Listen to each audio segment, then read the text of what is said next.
Hi all, very very good morning to everyone. कल रात काफ़ी बारिश हुई है और आज की जो सुबह है वो बहुत ही ज़्यादा खूबसूरत है। सुबह के 5:30 बज रहे हैं और मुझे इससे अच्छा टाइम और कुछ मिला नहीं आप लोगों से इस टॉपिक में बात करने के लिए। पीछे जो आवाज़ें आ रही हैं,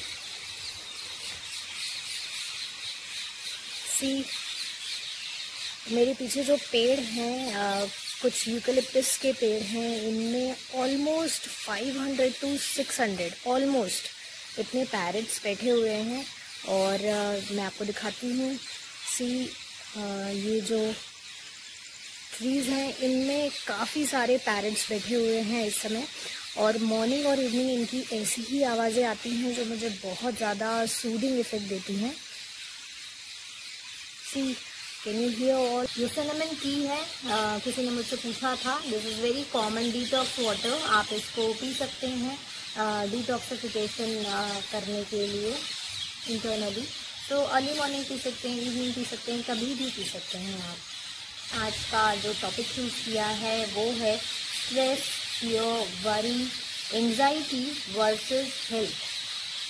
तो अब आप समझ ही गए होंगे कि सुबह के 5:30 बजे का टाइम मैंने क्यों चूज़ किया है। दिस इज़ ऑलमोस्ट 5:45 हो रहे हैं और बहुत अच्छा लग रहा है मुझे यहाँ पर इस टॉपिक में आपसे बात करने के लिए इस समय, बिकॉज़ शायद ज़्यादा थॉट्स मुझे मिलेंगे इसमें बात करने के लिए। तो चलिए हम स्टार्ट करते हैं हमारा डिस्कशन। ये हम सभी जानते हैं कितना वर्स्ट टाइम देखा है पूरे वर्ल्ड ने। शायद जो सेकेंड फेज़ रहा है वो बहुत ही ज़्यादा ख़राब रहा है, एंड थर्ड फेज़ के लिए हमें अपने आप को इतना प्रिपेयर कर लेना चाहिए कि हमें ऐसा कुछ देखना ना मिले अब दोबारा। तो बेटर होगा कि आप अपने हेल्थ की तरफ ज़्यादा फोकस करें, अपनी इम्यूनिटी की तरफ ज़्यादा फोकस करें। और आपकी इम्यूनिटी जो है वो काफ़ी ज़्यादा हैम्पर हो सकती है अगर आपने स्ट्रेस लिया तो बेसिकली स्ट्रेस की बात करते हैं हम। एक्चुअली स्ट्रेस जो है this is natural, this is very natural thing. थोड़ा स्ट्रेस होना हमारी बॉडी का एक रिस्पॉन्स है, फिजियोलॉजिकल रिस्पॉन्स है, जो कि एक हार्मोन कॉर्टिजोल यानी कि स्ट्रेस हार्मोन कहलाता है। वो बहुत ही कॉमनली ये वर्ड हमने सुना है। एक्चुअली ये एड्रिनल ग्लैंड से रिलीज होता है और ये हार्मोन हमारी बॉडी की प्रॉपर फंक्शनिंग के लिए काफ़ी ज़्यादा ज़रूरी है। सो अगर हम बात करें स्ट्रेस की तो this is a physiological process या रिस्पॉन्स ऑफ आवर बॉडी। ये हमारी बॉडी का एक नेचुरल प्रोसेस है और रिस्पॉन्स है किसी भी एक पर्टिकुलर सिचुएशन के लिए रिएक्ट करने के लिए। सो थोड़ा स्ट्रेस इज़ नेचुरल, उसको हम ख़त्म नहीं कर सकते हैं। तो नाउ व्हाट, जब ये नेचुरल है तो हम इसे ख़त्म नहीं कर सकते, तो हमें इसके साथ रहना होगा या इसे इसी तरह झेलते रहना होगा। सो यस, आपको स्ट्रेस हमेशा ही थोड़ा थोड़ा होता रहेगा, बट उसको कोप अप करना आपके हाथों में है। अपने स्ट्रेस को, अपने फियर को, अपने एंजाइटीज़ को आप डोमिनेट ना होने दें। यानी जितना ज़्यादा आप अपने स्ट्रेस को डोमिनेशन की तरफ ले जाते हैं, वो आपकी बॉडी, आपकी हेल्थ, आपके मेंटल स्टेटस के ऊपर बहुत ज़्यादा डोमिनेशन क्रिएट करता है और वो आपके हेल्थ को बहुत ज़्यादा अफेक्ट करता है। पहले बात करते हैं हम कि क्या हो जाता है स्ट्रेस में। एक्चुअली स्ट्रेस स्टार्ट होता है फियर से, यानी डर। हमें किसी भी तरह का डर होना एक एंजाइटी या एंशियस कर देने वाला सिचुएशन क्रिएट करता है। जब हम एंशियस हो जाते हैं तो इतनी ज़्यादा एंजाइटी यानी बेचैनी बढ़ने लगती है, जानने की या कुछ पता करने की इच्छा इतनी ज़्यादा होती है, ऐसा वैसा, क्यों, कैसे, कब, कोई भी रीज़न। एंजाइटी इतनी ज़्यादा बढ़ने लग गई कि एंजाइटी बढ़ते बढ़ते टेंशन कब होने लगता है या वो एंजाइटी कब स्ट्रेस में कन्वर्ट हो जाता है हमें खुद नहीं पता चलता है। स्ट्रेस लेते लेते हमने थॉट्स इतने ज़्यादा इंक्रीज कर लिए अपने खुद के दिमाग में कि सुबह से शाम कब हो गई हमें पता नहीं। अब जब सोने का टाइम आता है तो हमारे वो थॉट्स बहुत ज़्यादा बढ़ने लगते हैं। इतने थॉट्स हमारे अंदर बढ़ चुके होते हैं कि वो सारे थॉट्स नेगेटिव थॉट्स में कब कन्वर्ट हो गए हमें ये भी नहीं पता चलता है। नेगेटिव थॉट्स हमारी रातों की नींद उड़ा देते हैं, बिकॉज हमें वो थॉट्स के अंदर इतना ज़्यादा इन्वॉल्व हो जाना अच्छा लगने लगता है कि फिर हमें नींद की चिंता नहीं होती। And that ultimately converts into frustration, anger and disputes. आपके खुद के अंदर कॉन्फ्लिक्ट्स होने लगते हैं और आप घर का माहौल ख़राब करते हैं या फ्रेंड्स के साथ कुछ करते हैं या वर्क प्लेस में रिएक्ट करते हैं, जो भी situation. And this is very common, ये हर किसी के साथ होता है। एंड अभी का जो सिनेरियो है, दिस इज़ बट ऑब्वियस कि यहाँ पे हर किसी ने किसी ना किसी तरह का स्ट्रेस झेला ही है। So now this is for us. ये अब हमारी बात है कि हमें क्या करना चाहिए इन सारे सिचुएशन से बाहर आने के लिए या इन सारे सिचुएशंस को रोकने के लिए। मैं बस इतना कहना चाहूँगी कि this is not what I have read from any book, या मैं बहुत कुछ जानती हूँ या मैं सब कुछ जानती हूँ, ऐसा कुछ नहीं है।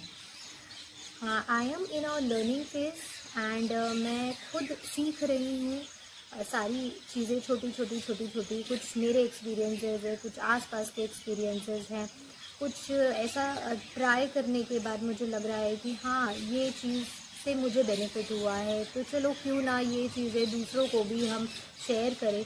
और ये थोड़ा थोड़ा शेयरिंग से शायद अगर मुझे कुछ अपने अंदर चेंजेस नज़र आ रहे हैं तो हो सकता है डेफिनेटली दूसरों में कुछ चेंजेस नज़र आएंगे।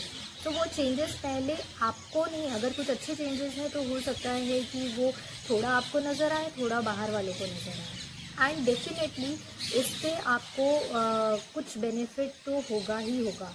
आपका स्ट्रेस लेवल काफ़ी ज़्यादा कम हो जाएगा, आप खुद खुश रहने लगेंगे, आपके आसपास की चीज़ें अच्छी लगने लगेंगी, दूसरे आपकी वजह से पॉजिटिव रहेंगे।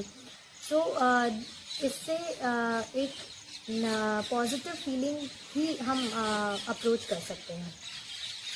Now how we have to do all this things. हमने बात तो कर ली है, लेकिन अब हमें करना क्या है एक्चुअली। सो पहले जानने की कोशिश करिए। लास्ट कुछ मंथ से कुछ ऐसे भी लोग आपस में खुद भी शायद एक्सपीरियंस किए हैं या उनके फैमिली मेम्बर्स ने एक्सपीरियंस किया है।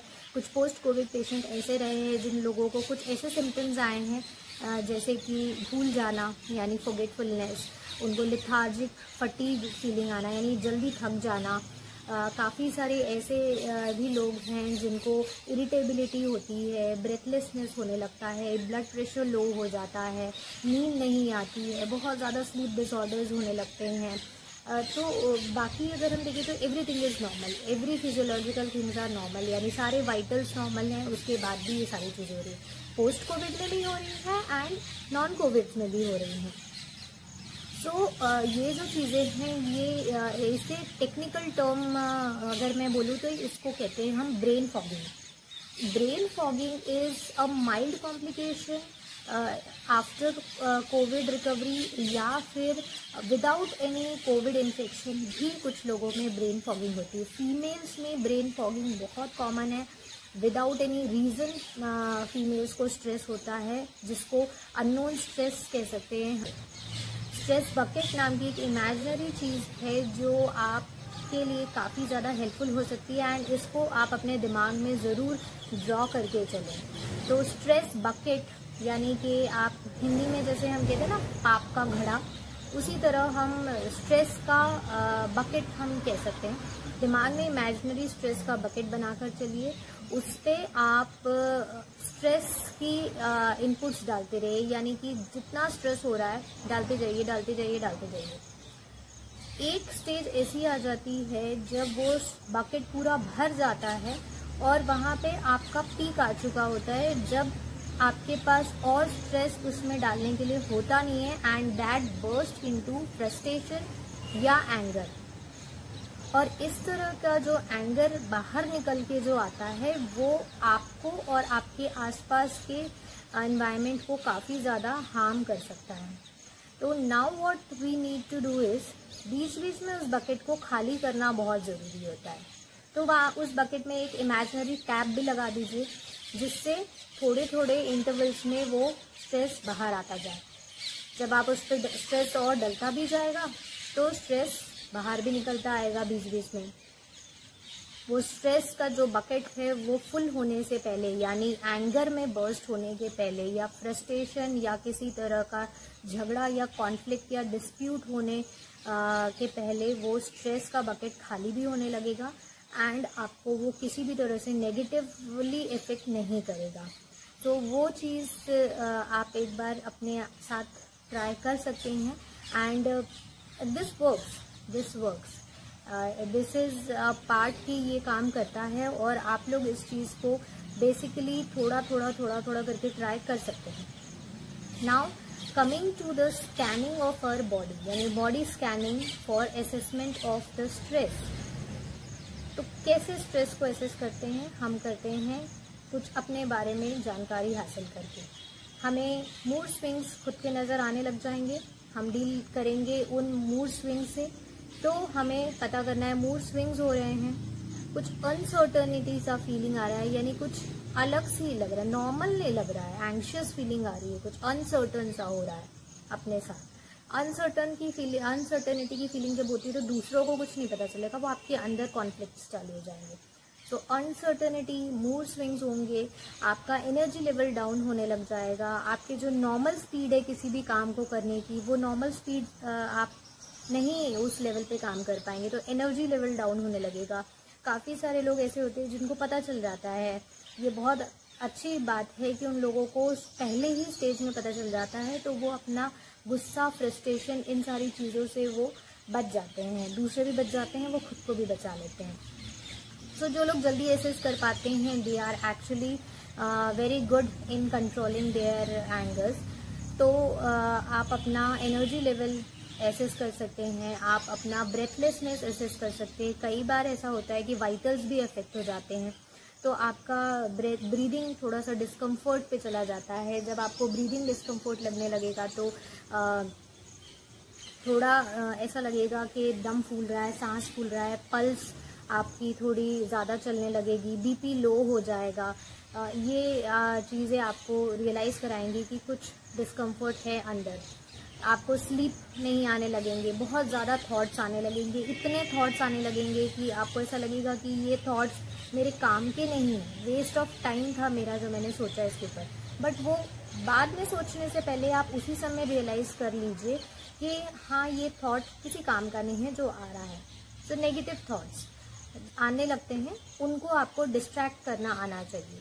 तो असेसमेंट यहाँ आपका स्टार्ट होता है कि आप इतने पॉइंट्स को आप नोटिस करना चालू कर दीजिए। इन दिनों जो हमारे फ्रंटलाइन वर्कर्स हैं, जो हमारे वॉरियर्स हैं, इन लोगों ने काफ़ी एक्टिवली पार्टिसिपेट किया है सामने आकर, और बहुत ज़्यादा इन्फेक्शियस लोगों से संपर्क में आकर अपने आप को रिस्क में डालकर इन लोगों ने सोसाइटी के लिए बहुत एप्रिशिएटिंग वर्क किया है, जिसके लिए शायद हम जितने भी वर्ड्स बोलें वो कम होगा।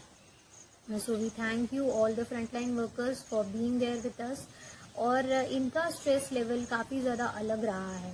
जो डॉक्टर्स हैं, जो मेडिकल स्टाफ हैं, इन लोगों ने डायरेक्टली कोविड पेशेंट और उनके रिलेटिव्स के साथ आकर इन सारी सिचुएशंस को हैंडल करने की बहुत अच्छी कोशिश की है। जो एडमिनिस्ट्रेशन है, जो गवर्नमेंट है, जो अदर वर्कर्स हैं, उन लोगों ने बहुत अच्छा जो काम किया है, उनका भी एक स्ट्रेस लेवल है जो शायद काफ़ी ज़्यादा डिफरेंट रहा है इस समय।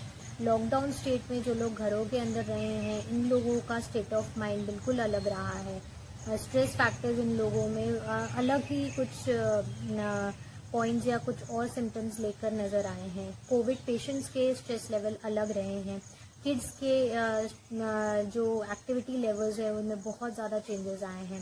But hats off to the kids की इन लोगों का जो विल पावर है वो बहुत स्ट्रॉन्ग है एंड अप्रिशिएटिंग है कि बच्चों ने बहुत अपने आप को क्रिएटिव बनाए रखने की कोशिश की है और इनके इम्यूनिटी बूस्ट अप करने के लिए शायद ये क्रिएटिविटी ही इनके लिए बहुत ज़्यादा मायने रखती है। जो फीमेल्स हैं इनका ओवरऑल अननोन स्ट्रेस के साथ साथ बाकी और भी चीज़ें हैं जो फिजियोलॉजिकली इनको इफेक्ट करी है एंड देन साइकोलॉजिकली वो हैम्पर करने लगा है। सो मेरे पास एक क्वेरी आई थी कि मैम आपने बोला था कि नींद पूरी लो।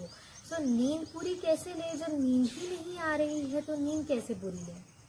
सो कुछ 12th के स्टूडेंट्स हैं जिन लोगों को, कुछ यंगस्टर्स हैं जिन लोगों के क्वेरीज ये थी कि मैम हमारे एग्ज़ाम्स कंडक्ट नहीं हो रहे हैं, तो हमारा जो स्ट्रेस है वो बहुत ज़्यादा बढ़ चुका है इस समय, और हमारा करियर का क्या होगा। दे वर वरीड अबाउट देयर करियर के 12th के एग्ज़ाम के बाद हम हो ही नहीं रहे हैं, तो हम कैसे मैनेज करें।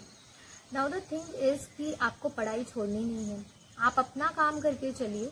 बिकॉज अगर आपने ना पढ़ा, अभी एग्जाम्स नहीं हो रहे तो हम पढ़ के क्या करेंगे, ये सोचकर अगर आपने पढ़ाई छोड़ दी या थोड़ा केयरलेस हो गए, तो डेफिनेटली वी नेवर नो कि कब गाइडलाइंस चेंज हो जाए या कब कैसा सिनेरियो आ जाए। हो सकता है सारी चीज़ें कुछ हफ्तों में अच्छी हो जाए और गवर्नमेंट गाइडलाइंस सडनली चेंज होकर नए डेट्स लॉन्च हो जाए कि नेक्स्ट मंथ आप लोगों के एग्जाम्स कंडक्ट होने वाले हैं, तो सडनली साल भर का आप एक हफ्ते में, एक महीने में नहीं पढ़ पाएंगे। यू बी प्रिपेयर्ड कि कभी भी एग्जाम्स की डेट्स आए तो हम कर लें।